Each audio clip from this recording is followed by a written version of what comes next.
Yes, good morning, class 10th. Yesterday we discussed different steps in the process of nutrition in animals.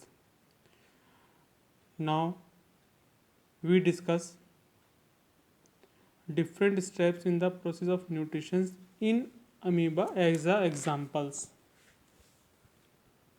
देखिए जो आपका amoeba होता है it's a unicellular organism, एक cell से मिलकर के बना हुआ है और इसका जो मोड ऑफ न्यूट्रिशंस है वो होलोजोइक है।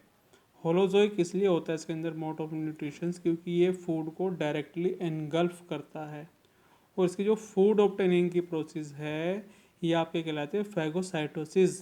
फैगोसाइटोसिस जब ये सेल्स ये फूड को फीड करना स्टार्ट कर देता है। अब न्यूट्रिशंस इन अमीबा इसके अलग अलग सेम प्रोसेस हैं, जैसे आपने पीछे इंजेशन, डाइजेशंस, एब्जॉर्प्शंस, एसिमिलेशंस, इजेशंस को पढ़ा है, सेम एज इसके अंदर भी वही है। अब सबसे पहले इसमें फर्स्ट टॉपिक है आपका या फर्स्ट हेडिंग होता है इसके अंदर इंजेशन। देखिए अमीबा के अंदर इरेगुलर शेप के सैडोपोडिया होते हैं। सैडो इजिकल टू फॉल्स और पोड इजिकल टू फिट, क्योंकि इसकी बॉडी में सैडोपोडिया परमानेंट नहीं होते, ये सिर्फ फूड को कैप्चर करने के लिए बनते हैं, इसलिए हम इनको सैडोपोडिया कहते हैं। तो अमीबा इन सैडोपोडिया की हेल्प से फूड को एंटर करता है, इंजेस्ट करता है। तो फर्स्ट आपका जो हो गया amoeba ingest food with the help of pseudopodia. Amoeba food को सैडोपोडिया की हेल्प से अपनी बॉडी के अंदर एंटर करेगा। अब जैसे ही अपने सैडोपोडिया की हेल्प से फूड को एंटर करेगा इसके अंदर एक फूड वैक्यूल का फॉर्मेशन हो जाएगा। देखेंगे ये हो गया इसका फूड वैक्यूल।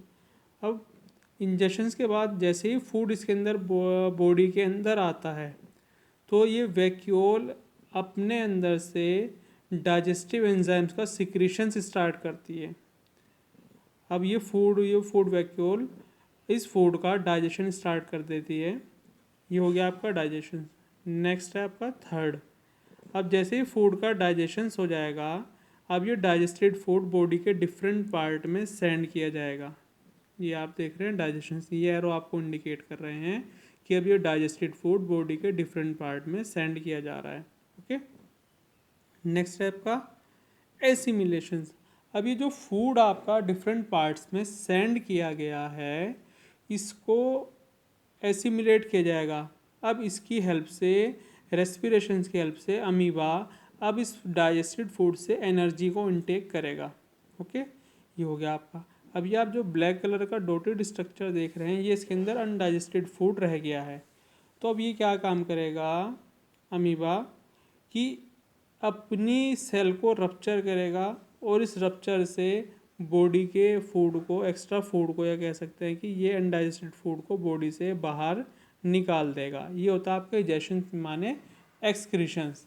तो अमीबा में आपके न्यूट्रिशन अमीबा में भी 5 स्टेप्स होते हैं फूड डाइजेशन के। पहला होता है आपका इंजेशन, फूड को इंजेस्ट करना with the help of pseudopodia. Digestion, food का डाइजेशन करना with the help of food vacuole. They contain digestive enzyme, digestive enzyme foods को डाइजेशन का हेल्प करते हैं। एब्जॉर्प्शंस, अब इस डाइजेस्टेड फूड को बॉडी के डिफरेंट पार्ट्स में सेंड किया जाएगा जिससे अमीबा की शेप और साइज में ग्रोथ होगी। एसिमिलेशंस, अब डाइजेस्टेड को बॉडी के डिफरेंट पार्ट्स में एनर्जी इनटेक के लिए भेज दिया गया है with the help of respirations. Now egestions, अब जो इसके अंदर अनडाइजेस्टेड फूड रह गया है इस अनडाइजेस्टेड फूड को ये अपनी मेम्ब्रेन रप्चर करके बॉडी से बाहर निकाल देंगे। ये होता है इसका इजेशन। अब ये आप डायग्राम देख रहे हैं पैरामीशियम का। तो पैरामीशियम पे जो फूड को एंटर कराता है अपनी बॉडी के अंदर वो विद द हेल्प ऑफ सीलिया कराता है। देख लीजिए बॉडी के बाहर सीलिया हैं, पेलिकल के ऊपर सीलिया लगे रहते हैं। ये पेलिकल के ऊपर जो सीलिया हैं फूड को कैप्चर करके बॉडी के अंदर इनटेक करा देते हैं। तो जितने आपके यूनिसेलुलर ऑर्गेनिज्म या प्रोटोजोन्स होते हैं प्रोटिस्टा के मेंबर, उनकी बॉडी के बाहर सीलिया होते हैं जो फूड को कैप्चर करने में हेल्प करते हैं। नेक्स्ट टॉपिक है आपका nutrition in complex multicellular animal. Multicellular की बात करें यानी कि हम लोगों के डाइजेशंस का या न्यूट्रिशंस का, अब ये टॉपिक मेन स्टार्ट होता है। अब कौन कौन से हैं आपके मल्टी सेलुलर एनिमल, जैसे आपका मैन, हम लोग, ग्रास सुपर, फिश, फ्रॉग, ये सब इसके एग्जाम्पल्स हो गए हैं।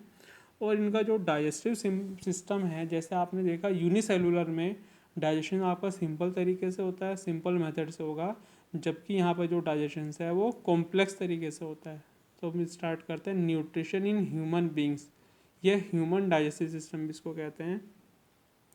अब जो ह्यूमन डाइजेस्टिव सिस्टम है वो अलग अलग पार्ट से मिलकर के बना हो, जैसे माउथ, ईसोफेगस, ईसोफेगस का दूसरा नाम होता है फूड पाइप, स्टमक, स्टमक से स्मॉल इंटेस्टाइन, स्मॉल इंटेस्टाइन से लार्ज इंटेस्टाइन। इसके अलावा डाइजेशन में कुछ ग्लैंड्स भी आपकी हेल्प करती हैं, जिनको आप डाइजेस्टिव ग्लैंड्स और एसेसरी ग्लैंड्स भी कहते हैं। अब ये ग्लैंड्स हैं आपके salivary glands, liver and pancreas. Okay, तो ह्यूमन डाइजेशन के पार्ट्स कौन कौन से होते हैं? माउथ, ईसोफेगस और food pipe, stomach, small intestine, large intestine. इसके अलावा कुछ एसेसरी ग्लैंड्स वर्किंग करती हैं, जैसा आपका liver, salivary glands and pancreas. तो फर्स्ट इसमें आ जाता है nutrition in human digestive system और इन ह्यूमन बींग्स।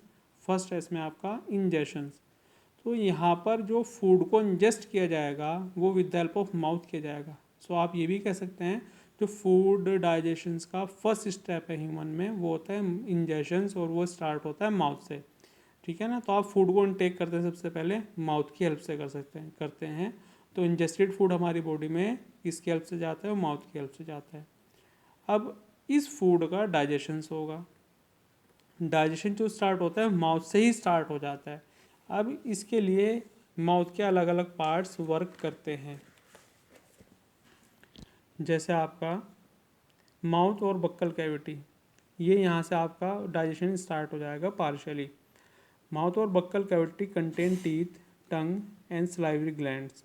अब जो यहाँ पर टीथ हो गए, ये टीथ फूड कटिंग का काम करते हैं। ये टीथ फूड को ग्राइंड करेंगे, छोटे छोटे पीसेस में कन्वर्ट करने का काम करते हैं। तो टीथ का फंक्शंस हो गया कि जो फूड आपने इंजेस्ट किया है उसके छोटे छोटे पीसेस में कन्वर्ट करना।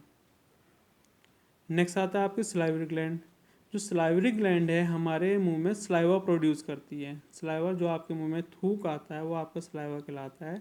ये सलाइवा आपने जो फूड टीथ की हेल्प से छोटे छोटे या स्मॉल पीसेस में कन्वर्ट हुआ है उसको म्यूकस के अंदर उलझाकर या सलाइवा में उलझाकर आगे की ओर ट्रांसफ़र कर देती है।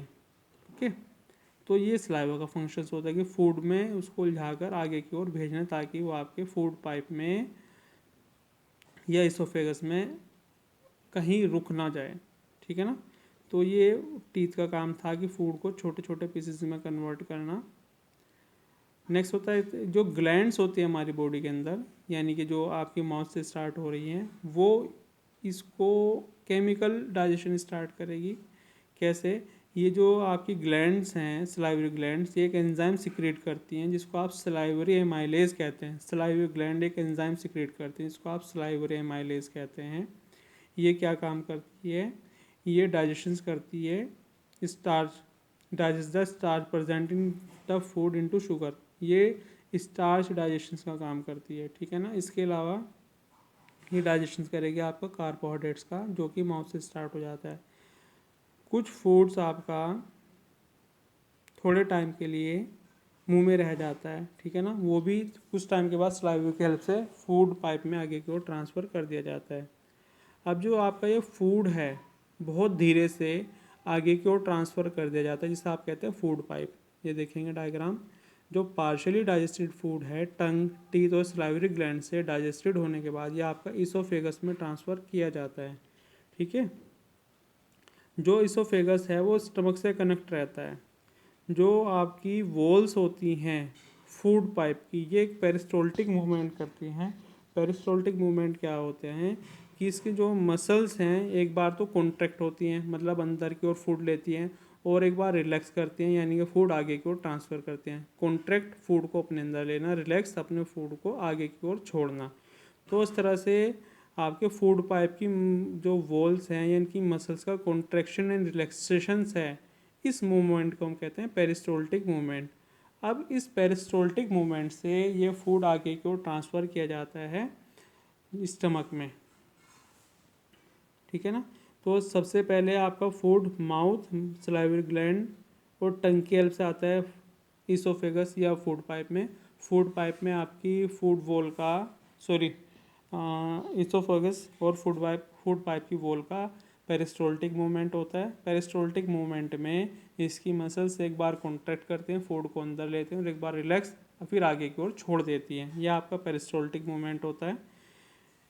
अब ये इसोफेगस फूड आगे की ओर ट्रांसफ़र करता है स्टमक में। स्टमक जो है आपका जे शेप्ड स्ट्रक्चर होता है और एब्डोमेन के लेफ्ट हैंड साइड पर प्रेजेंट होता है। ठीक है ना। अब ये जो आपका स्टमक है, अब यहाँ से जो फूड पाइप के थ्रू इसको फूड मिला है, लगभग यहाँ से 3 घंटे के लिए फूड इसके अंदर रहता है और यहाँ पर स्टमक में फूड को बहुत छोटे छोटे स्मॉलर पीस में, बहुत छोटे छोटे पीस में कन्वर्ट किया जाता है, जैसे आपका, और इससे आपका एक सेमी सॉलिड पेस्ट बन जाता है। जैसे हम ब्रश पर पेस्ट लगाते हैं, कुछ इस तरह का फूड का मिक्सचर बन जाता है। अब इस स्टमक में आपके अलग अलग तरह की ग्लैंड्स होती हैं जो उनका फंक्शंस अलग अलग परफॉर्म करना है। आज आप लोग इतना पढ़ें, कल आपको स्टमक की ग्लैंड्स के बारे में बताया जाएगा। Have a good day.